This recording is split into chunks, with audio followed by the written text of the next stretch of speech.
Welcome back to my channel. So आज है कथा का 7th डे और अभी तो स्टार्ट हुई है। तो आज तो 1 बजे से है कथा, तो आगे देखते हैं क्या होता है।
श्री राधा मेरी स्वामी मेरा देवदास जन्म जन्म उदीजिए श्री चरण कोस वर्षा की राधिका राम मेरी श्याम इनके चरण में कदम कोट कोट प्रणाम कृष्ण नारायण वंदे कृष्ण वंदे प्रिय कृष्ण द्वैपायन वंदे कृष्ण वंदे प्रधान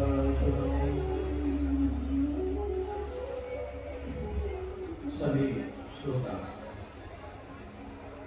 जो पीछे खड़े हैं कार्यकर्ता उनको मेरे राइट हैंड साइड में लेफ्ट हैंड साइड में बैठा दें, क्योंकि अभी पीछे धूप है। आप चाहे तो राइट हैंड साइड में आकर बैठ जाएं, जिससे पीछे आने वाले लोग आराम से पीछे बैठ जाएं। आप लोग खड़े रहेंगे तो आने वालों को तकलीफ होगी और रास्ता नहीं मिलेगा। कार्यकर्ता कम से कम 20-25 पीछे चले जाए, प्रशासन के कुछ लोग पीछे चले जाए, किसी को भी खड़ा न रहने दें। ये मेरा प्रार्थना आपसे है।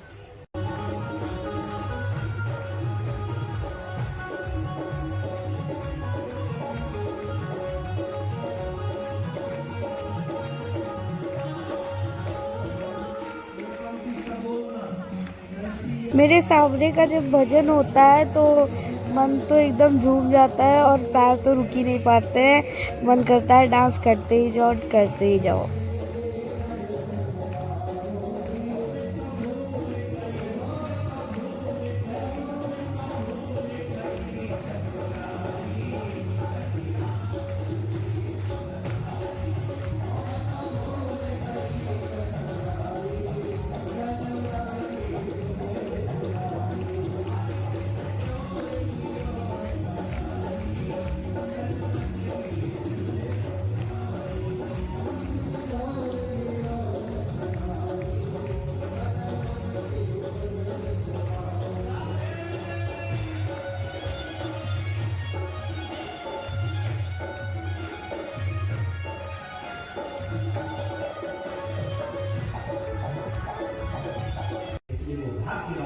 जिनके सर पे पिता और जिनके सर पे गुरु हैं और उनके बताए हुए चलते हैं।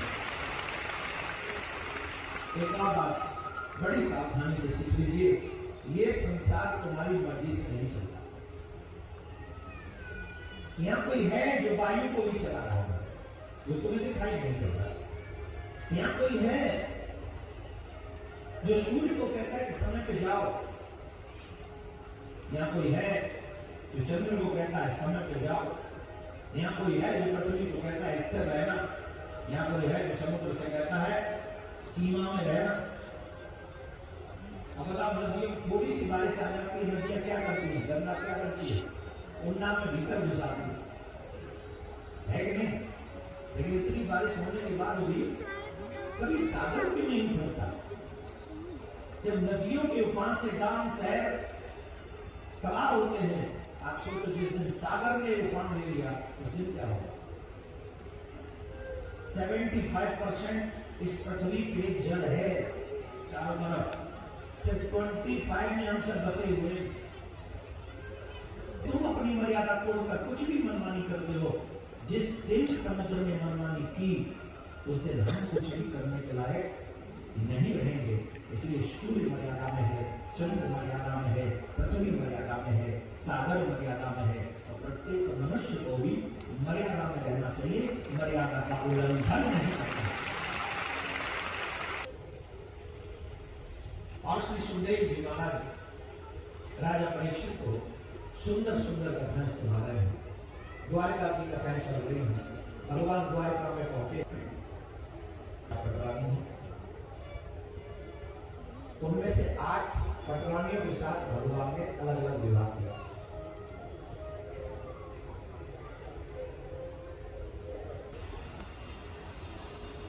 भगवान श्री राम ने एक विवाह किया, दूसरा विवाह किया ही नहीं, तो भगवान ने 16,108 विवाह क्यों कर दिए?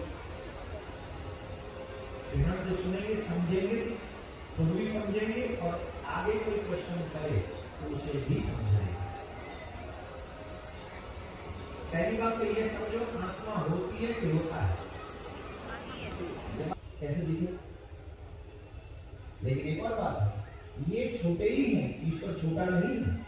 वो छोटे से छोटा है और बड़े से बड़ा कितना है इसका प्रूफ भी देता हूं, ध्यान से सुनो।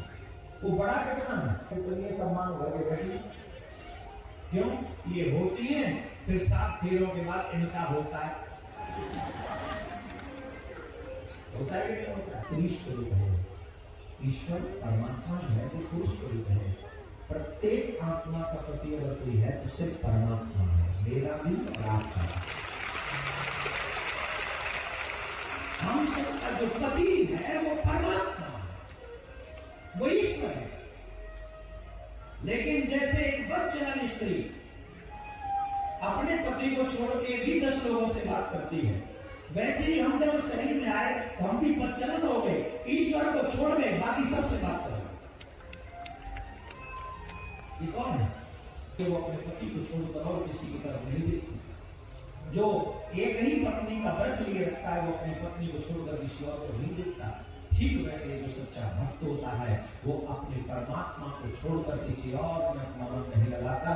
शरीर से व्रत तो करता है संसार का, लेकिन मन नहीं लगाता है।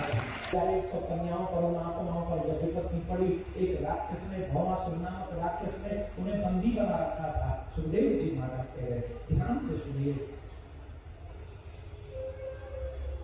16,100 कन्याओं को बंदी बना रखा था।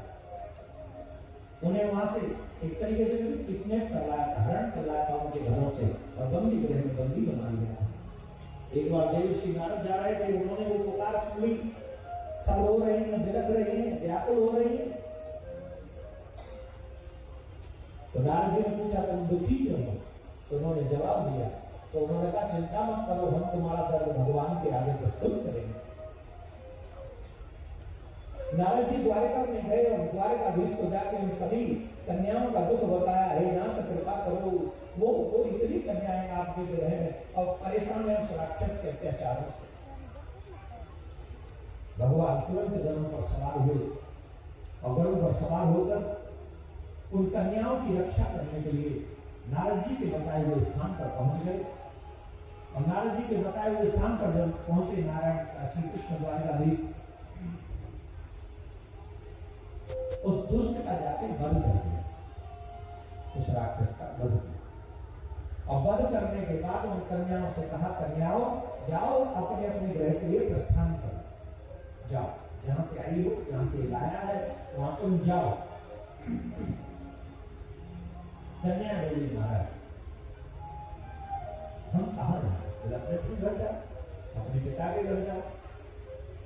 बोले ना, पिता के घर जाने से क्या हमारी मर्यादा रह जाए? जीवन भर तो हम पिता के घर नहीं बैठ सकते। हमें कृपा करके बताइए हमारे साथ विवाह कौन करेगा? अब आप आश्चर्य करेंगे, हम आप ही से पूछ लेते हैं। उन्नाथ की कोई बेटी 3 दिन पहले 3 दिन बिना किसी को बताए वृंदावन में रह के आए और फिर उस बच्ची को देखने वाले आए और कोई उनके काम में कह दे, पता नहीं कह दी भाई वृंदावन गई थी पर 3 दिन घर से गायब थी, अकेली। उस लड़के को ये बात पता चल जाए, लड़के के पापा जी को पता चल जाए, स्पेशली मम्मी जी को पता चल जाए, ईमानदारी से बताओ मम्मी उसकी शादी करेंगे अपने बेटे से? पूछो, जवाब दो। कह रही वृंदावन गई, विश्वास कर लो, मॉडर्न टाइम है, फेसबुक का समय, व्हाट्सएप का समय। आपके हाँ, और पत्नी तो सीता ही चाहिए।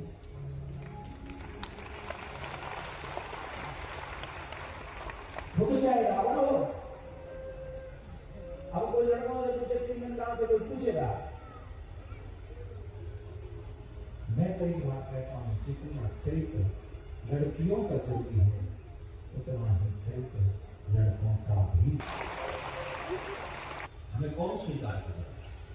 हमारे पास 2 ही रास्ते हैं। पहला रास्ता कि हम अपना उदर भरने के लिए गलत रास्ते पे चले जाए, उल्टे सीधे काम करें, उससे धन कमाएं, ध्यान मिलेगा, उसे उदर भरेंगे। दूसरा रास्ता यह है कि हम आत्मदाह कर लें सुसाइड, क्योंकि समाज में तो हमें कोई आत्मदाह कर ले। भगवान ने कहा दोनों कार्य ठीक है। इन दोनों कार्यों से धर्म होगा क्या? धर्म जब आप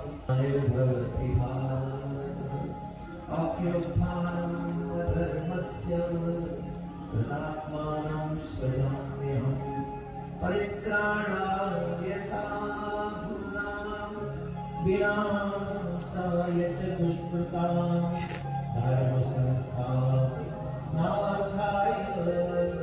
संभवामि युगे युगे। तब तब भगवान धर्म की स्थापना करने के लिए आते हैं। अब भगवान आए धर्म की स्थापना करने के लिए 16,100 कन्या कह रही हम सुसाइड कर ले, अधर्म है। वो कह रही हम गलत रास्ते पे जाके अपना उधर भर ले, ये भी गलत है। एक कन्या अगर गलत रास्ते पे चली जाए तो जीवन भर कितनों को गलत रास्ते पे ले जाती है। ये तो इतनी है ना, ना ये ठीक नहीं। भगवान ने कहा ये ठीक नहीं, कोई तीसरा मार्ग बताओ, उसे आप स्वीकार कर देते।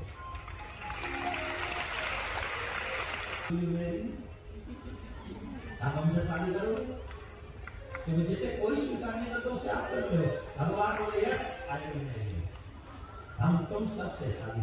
जिसे संसार त्याग दे उसे भगवान स्वीकार करेंगे, नहीं तो कौन करेगा? हम तुम्हारे खिलाफ करेंगे। अब ध्यान से सुनिए, यहाँ भगवान ने किसी के तन पे मोहित होकर विवाह नहीं किया है, या वो बहुत बड़े राज घराने से नहीं विवाह नहीं किया। वो सब मरना चाहती है इसलिए विवाह किया, वो गलत रास्ते पे जाना चाहती है इसलिए विवाह किया। उन सबको अधर्म करने से रोकने के लिए भगवान ने विवाह किया। श्रेष्ठ कर्म है, जितना संभव हो सके धर्म के पथ पर जो मनुष्य जितना भगवान का नाम जपता है तो उतना ही सहज में कल्याण हो जाता है। शब्द है नाम संकीर्तनम यस्य, नाम का संकीर्तन करो। संकीर्तन का मतलब सब मिलकर कीर्तन करो। और इसका लाभ क्या होगा? आप एक जगह बैठकर माला करते रहो तो 1 लाख मंत्र जाप करने में बहुत समय लगेगा।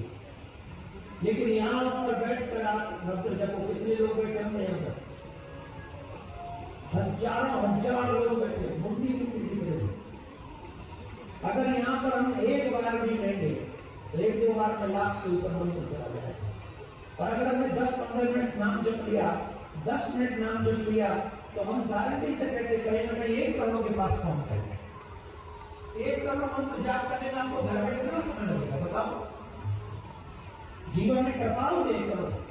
आजकल तो मनुष्य इतना बिजी है, 1 करोड़ छोड़िए 1 लाख नहीं कर पाता है। यूं हाथ जोड़ा और निकल गए। तो व्यास जी महाराज कहते हैं कलयुग के लोगों अपना कल्याण करो, अपना कल्याण करो। इत्यादि। तो 7 बजे तक शतकान 10 श्राप की पूर्ति है। सुखदेव जी महाराज को विदा किया, चरणों में दंडवत किया, साष्टांग दंडवत की और द्रव्य दक्षिणा देकर उनको विदा किया। स्वयं गंगा के तट पर चले आए। तक्षक का आमरण दसना श्राप की पूर्ति पर भगवान की भागवत कथा संपन्न होती है।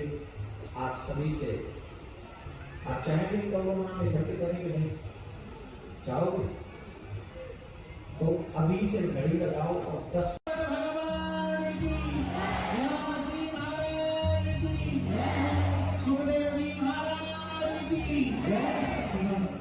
के साथ अभ्यास करना हमारे मुख्य विधान पर बांट देंगे। बाकी सब लोग थोड़ा थोड़ा पीछे हो जाए और आप लोग तब तक गाड़ी को भैया जल्दी से लेके आए। कार्यकर्ताओं से निवेदन है सब लोग ध्यान रखें, आप सब लोग कोई जाएगा नहीं। आज महाराज जी को विदा करके ही आप सबको जाना है। पहले महाराज जी की गाड़ी कथा पंडाल से निकल जाएगी, तभी आप लोगों को